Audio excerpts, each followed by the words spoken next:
కొబ్బరి చట్నీ కోసం ముందుగా కొబ్బరిని ముక్కలు చేసి పెట్టుకున్నానండి.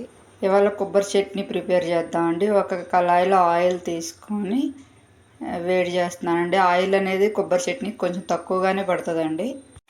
ఒక స్పూన్ పచ్చిశనగపప్పు, ఒక స్పూన్ మినపప్పు వేసి వేయించుకొని పక్కన పెట్టుకోవాలండి. ఎండుమిర్చి, కొబ్బరి, పచ్చిమిర్చి వేయించి పక్కన పెట్టుకున్నానండి. లైట్గా ఫ్రై అయితే చాలు, కొబ్బరి తడి లేకుండా ఉండటం కోసమే. పచ్చిమిర్చి, ఎండుమిర్చి, కొబ్బరి అన్నీ యాడ్ చేశాను.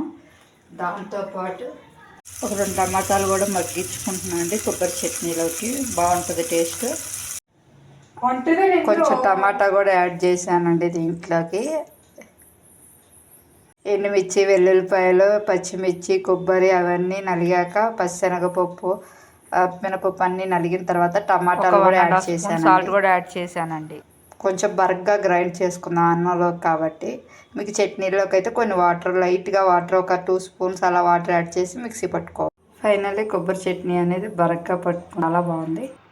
ఒక కళాయిలో ఆయిల్ తీసుకొని హీట్ అయ్యాక పోపు గింజలు వేసుకొని 2 వెల్లుల్లిపాయలు వేసుకొని బాగా వేయించుకున్నానండి. ఫైనల్లీ కొబ్బరి చట్నీ అనేది ప్రిపేర్ అయిపోయిందండి. పోపులోకి పట్టిన కొబ్బరి చట్నీని యాడ్ చేశాను. కొబ్బరిలో చాలా మంచి పోషకాలు ఉంటాయండి. మీలో ఎంతమంది కొబ్బరి చట్నీ అంటే ఇష్టమో కామెంట్ చేయండి. దయచేసి నా ఛానల్ లైక్ చేసి సబ్స్క్రైబ్ చేస్తారని కోరుకుంటున్నాను. Thank you.